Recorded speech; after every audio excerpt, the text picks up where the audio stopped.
மிதுனராசி அன்பர்கள் 12 ராசிக்கும் பொதுவாக பார்த்துட்டு இருக்கோம். சனிப்பயிற்சி 2025 மார்ச் 29 நடக்கிற சனிப்பயிற்சி என்ன பண்ண போகுது அப்படின்னு பார்த்துட்டு இருக்கேன். சனி பெயர்ச்சி, சனி வருது, 7 சனி அப்படின்னாவே எல்லாருக்கும் ஒரு பயம்.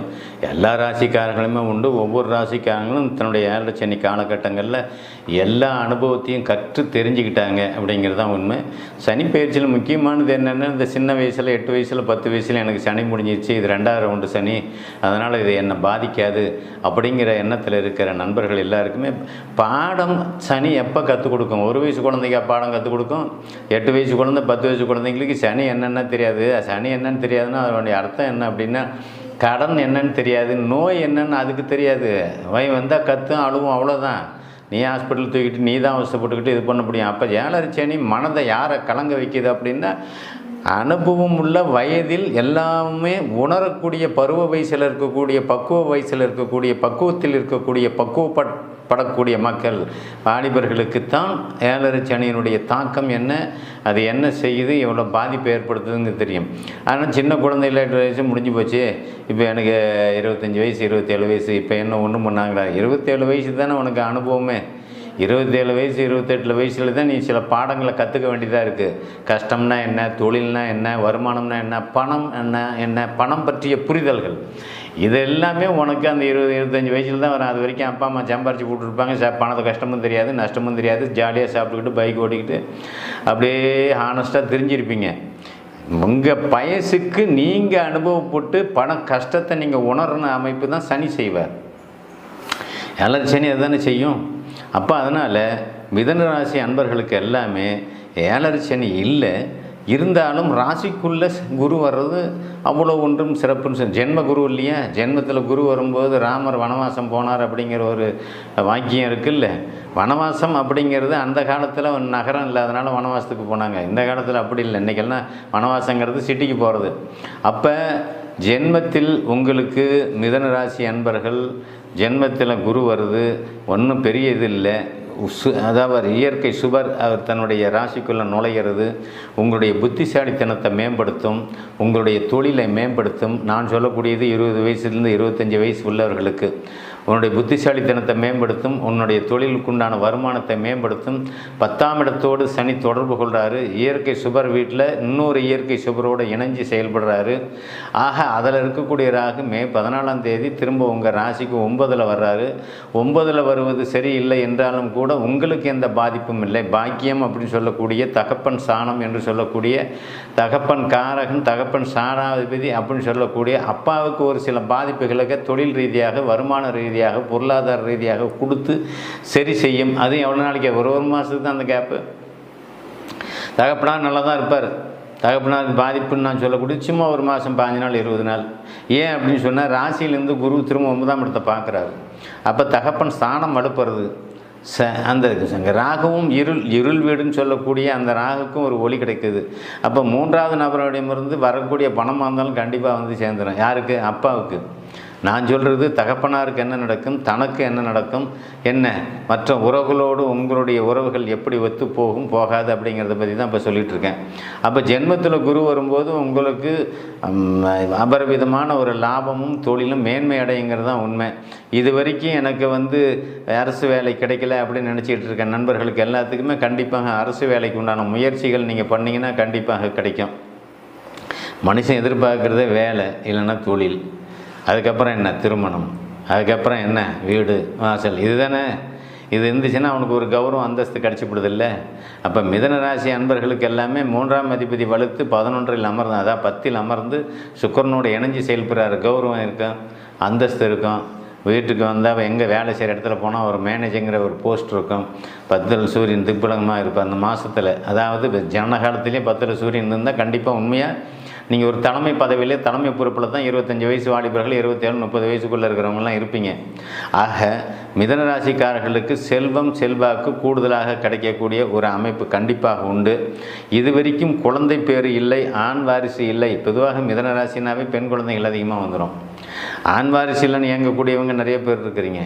ஆண் வாரிசு இல்லை அப்படின்னு இயங்கி கொண்டிருக்கக்கூடிய இளைய தலைமுறைக்கு கண்டிப்பாக ஆண் வாரிசு கிடைக்கும். மிக முக்கியமானது பணம், பொருள், செல்வாக்கு கிடைச்சாலும் கூட குழந்தை பாக்கியம் மிக முக்கியமானது இல்லையா? குழந்தை பாக்கியமே இல்லைன்னு இருக்கிறவங்களுக்கு, பெண் குழந்தை மட்டும்தான் இருக்குது, ஒரு ஆண் வாரிசு இல்லையே நினைக்கக்கூடியவங்களுக்கு கண்டிப்பாக ஆண் வாரிசு கண்டிப்பாக உண்டு. ஆண் வாரிசு பிறந்த பிறகு உடனடியாக உங்களுக்கு தொழிலையோ வேலையிலையோ பதவி உயர்வு, அதாவது ப்ரமோஷன் சொல்லக்கூடிய அந்த பதவி உயர்வு கண்டிப்பாக தாயாக இருந்தாலும் கிடைக்கும், தந்தையாக இருந்தாலும் சரி, பெண்ணாக இருந்தாலும் சரி, கண்டிப்பாக அந்த பதவி உயர்வு கண்டிப்பாக கிடைக்கும். மிதன ராசிக்காரர்கள் புத்திசாலி அப்படின்னு சொல்லிட்டு போயிடுவேன். சாஃப்ட்வேர் லைனில் இருக்கிறவங்களாக இருந்தாலும் சரி, முக்கால்வாசி பெண்கள் நல்ல வேலை இருக்கும், தொழில் இருக்கும், வருமானம் இருக்கும். ஆணாக இருந்தாலும் பெண்ணாக இருந்தாலும் 35 வயசு கிராஸ் ஆகிடுச்சு, இன்னும் கல்யாணம் ஆகலையே அப்படின்னு பதட்டத்தோடு இருக்கக்கூடிய மிதன ராசி அன்பர்கள் எல்லாருக்குமே கண்டிப்பாக இந்த ஆண்டு திருமணம் உறுதியாக நடக்கும் அப்படிங்கிறது தான் உண்மை. ஏன் அப்படின்னா மிதன ராசிக்கு 7ஆம் இடத்தோடு குரு தொடர்பு கொள்கிறார். ராசிக்குள்ளே குரு வந்தாலும் கூட 7ஆம் இடத்தை குரு தொடர்பு கொள்வது ஒரு சுபத்தன்மை தான். அப்படின்னாலும் சரி, 7ஆம் அதிபதியே குரு திரும்ப ராசிக்குள் வருவது அப்படிங்கிறது ஒரு சிறப்பான அம்சம்.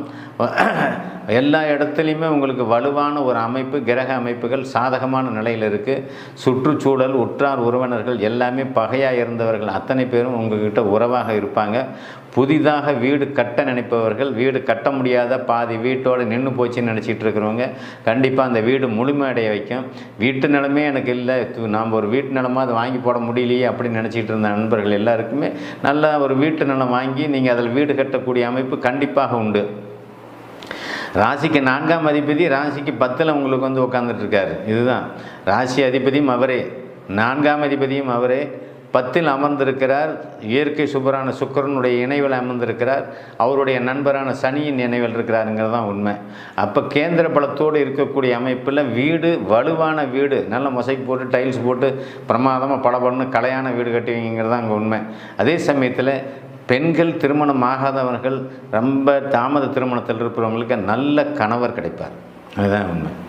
நமக்கு நல்ல மன வாழ்க்கை அமையணும்னு நினச்சிட்டு இருக்கிறவங்க, வேலையில் உள்ள நல்ல வருமானத்தில் உள்ள அவருடைய தாய் தகப்பனார், அதாவது உனக்கு வரக்கூடிய உறவுகள், அதாவது கணவருடைய தாய் தகப்பனார் ரொம்ப நல்ல மனிதர்களான, பொறுப்புள்ளவர்கள், தகுதியுள்ளவர்களாக, தன்மை உள்ளவர்களாக இருப்பார்கள். ஆக இந்த வயது கடந்த பெண்களாக இருந்தால் கண்டிப்பாக அந்த திருமண வாழ்க்கையில் மிகப்பெரிய ஒரு சந்தோஷம் இருக்கும். அப்படிப்பட்ட வரன் தான் அமையுங்கிறது தான் உண்மை. அதேமாரி ஆணாக இருந்தாலும் பெண்கள் மனைவியை தேடும் நண்பர்கள் எல்லாருக்குமே நல்ல மனைவி கிடைப்பாங்க, நல்ல மாமனார் மாமியார் கிடைப்பாங்க, நல்ல மைத்துனர்கள் கிடைப்பாங்க. ஏன் அப்படின்னா எல்லா பாவகமும் வலுப்பெறுது. உங்களுக்கு ஜாதகத்தில் 4ஆம் பாவகம், 5ஆம் பாவகம், ராசிக்கு 4ஆம் இடம் புதன், ராசிக்கு 5ஆம் இடம் சுக்கிரன், எல்லாமே உங்களுக்கு 10ல் கேந்திர அமைப்பில் இருக்காது. கேந்திரம்ங்கிறது ஒரு பப்ளிசிட்டி பண்ணக்கூடிய ஒரு இடம், அதாவது பாப்புலராக இருக்கக்கூடிய ஒரு இடத்துலேருந்து, ஃபேமிலியிலேருந்து உங்களுக்கு வரன் அமைகிறது தான். அப்படி தான் ஒரு நல்ல பேர் வாங்கின கம்பெனியில் நீங்கள் தொழில் பண்ணுறது தான் அப்படித்தான். உங்களுக்கு தொழில் செய்யக்கூடிய அந்த கம்பெனியில் வேலை செய்கிறேன் சார், அந்த கம்பெனி ரொம்ப பெருமையாக பேசக்கூடிய அளவுக்கு புகழ்பெற்ற செல்வாக்குள்ள கம்பெனியாக இருக்கும். அந்த மாதிரி இடத்துல தான் நீங்கள் உங்களுக்கு வேலை கிடைச்சிருக்கும், வேலை செஞ்சுக்கிட்டு இருப்பீங்க. அதே மாதிரி தான் வாழ்க்கை துணை கிடைக்கிறது தான். அதே மாதிரி தான் ஒரு புகழ்பெற்றவருடைய வீடு, புகழ்பெற்றவருடைய புகழ்பெற்றவர் ஒருத்தர் மாமனாராக இருப்பார். அந்த குடும்பத்திலேருந்து நீங்கள் பெண் எடுக்கிறீங்க அப்படிங்கும்போது உங்களுக்கு ஒரு சரியான கௌரவமும் அந்தஸ்தும் மரியாதையும் கொடுக்கக்கூடிய பாவத்தில் தான் உங்களுக்கு அந்த மிதனம் இப்போது செயல்படும். அடுத்தடுத்து வரக்கூடிய ராகு கேது பயிற்சி மே 14ஆம் தேதி 18ஆம் தேதி வரக்கூடிய ராகு கேது குரு பயிற்சி எல்லாமே உங்களுக்கு சாதகமாக இருக்குது அப்படிங்கிறது தான் உண்மை. இதில் சாதகமான திசை கண்டிப்பாக நடக்குது அப்படின்னா உங்களை சொல்லிக்கவே வேண்டாம். அந்த அளவுக்கு உங்கள் புகழ்பெற்று வலிமையோடு இருப்பீங்கிறது தான் உண்மை. கோர்ட்டு கேஸு வழக்குன்னு இருந்த சில பிரச்சனைகள் கண்டிப்பாக தீரும். கணவன் மனைவி இடையே ஒத்து வராத ஒரு அமைப்பில் இருந்த நண்பர்கள் எல்லாருக்குமே, பிரிவினைவாதத்தில் இருந்தவங்க எல்லாமே ஒன்று சேருவீங்க. ஒன்று சேர்ந்து சந்தோஷமாக குடும்பமாக உட்காரக்கூடிய ஒரு அமைப்பு கண்டிப்பாக உண்டு.